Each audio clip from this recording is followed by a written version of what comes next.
In November 2017, the Centre for Work-Based Learning, Scotland's national body committed to driving cultural change, hosted an international symposium.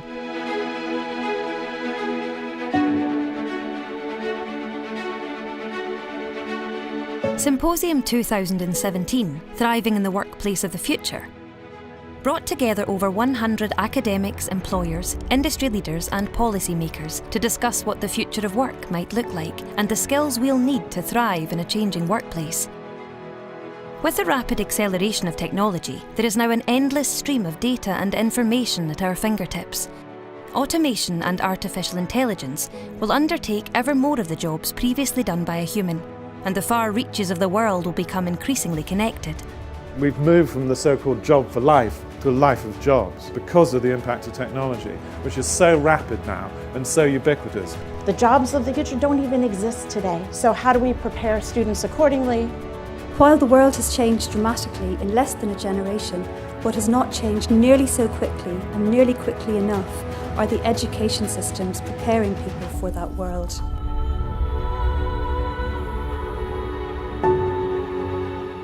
In the opening session, Peter Cheese passionately expressed the need for us to develop the skills which set us apart from technology and machine, those skills that make us profoundly human. There's a lot of things that we really have to get our heads around to fix, and this technology stuff that's coming down the track at us is going to make it worse. If we just sit here and let all this stuff be done to us, we'll be in an even worse place. Which is why we do very profoundly believe that the future work is human. We have agency, but we've got to work now collectively to say, all right, what's this future going to result in? What skills are we going to need? How do we encourage employers to invest in the workplace properly? Build the kinds of jobs and skills that are good for people. So the whole cobotics idea, I work alongside technology. I'm not managed by technology, but I work alongside it. And there are so many ways that we can use the truly human skills in doing that. These very human skills will be needed in an increasingly connected world. Jackie Colleen highlighted the importance of multicultural experiences for our young people. So what does this mean for businesses and employers? It means that what we call being interculturally fluent or comfortable and competent across cultures is now a core employability skill.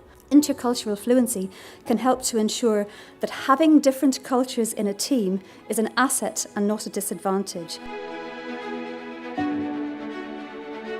Minerva Schools is leading the way in learning, connecting students from across the globe in digital learning environments. Chief Experience Officer at Minerva Schools, Robin Goldberg, explains why our education system needs a new approach. It matters because we want them to learn how to operate in a diverse world. We want them to work on projects with people from different places, different perspectives. We have something called fully active learning. During every class session, every student is participating and engaging in the material. And we use all kinds of techniques to engage them during class time. Everything from polls to breakout sessions to debates. All kinds of tools so that every student is actively engaged. We as humans can no longer compete with machines when it comes to physical and mental tasks, so why would we? Professor Mushtaq Al-Atabi explains where our learning and development should be focused. The only domain that we are still superior to machine at is emotional domain. And that's interestingly a domain that we somehow are losing the grip at. So I really think that probably the future of work would require us to be more emotionally intelligent with other people, and that would be the way. Why would anyone pay a human to do the work rather than a machine?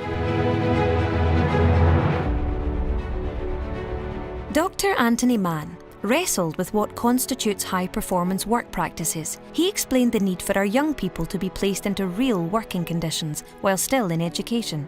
I mean, there is something here which is about fundamentally overhauling how education is done, about the student-centred learning. But there's also something here about what we used to see as enterprise learning, where you set young people projects, you give them you give them the space to work it out for themselves, you make them sort of like work in their teams, you make them apply their learning. Our open panel discussion then explored what will make our workplaces of the future thrive. Interestingly, it was not centred around technology, but our people. Truly valuing our staff and giving them autonomy will be key.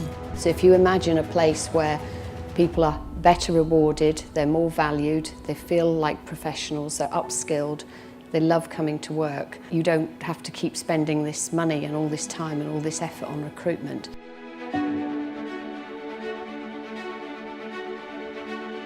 So we've introduced, basic things like working from home and giving people autonomy to, work within certain hours and all of that kind of flexible working. Stephen Warwick discussed how IBM adopted a significantly flatter management hierarchy. The result? Newly invigorated and empowered staff.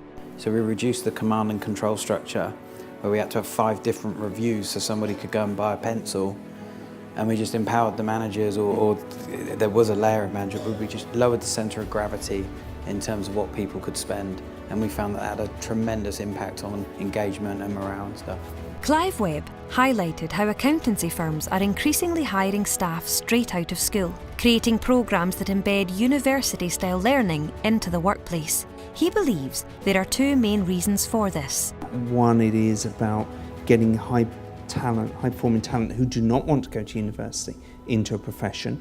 The other thing I think is a realisation that the skill sets that the younger people bring, particularly around data, particularly around their analytical abilities. Closing the symposium, Damien Yates stressed the importance of industry's role in education. Industry cannot simply wait on the next generation of talent to be delivered to them by education. They were saying we're spending record levels of public monies on education. In terms of post-school education, that's close to £2 billion. Got to deliver something better for us and something more significant. And our belief in Skills Development Scotland is that one of those things is surely around work-based learning. And it's the acquisition of skills that are more related to how you thrive in the workplace. So what can we take from Symposium 2017? What is the future of work? The future of work is human. In a world of technology, we need to develop the qualities which make us uniquely human. The future of work is global. In an increasingly connected world, we need to learn to connect internationally across cultures. And how will we thrive in the workplace of the future? By managing the now. Innovate our learning so that people are introduced to the working world while they learn. Connecting to the world. Work collaboratively to find innovative solutions to complex problems. And creating our own change. Create high-performing workplaces by increasing flexibility and giving people more agency, empowerment, and sense of meaning in their roles.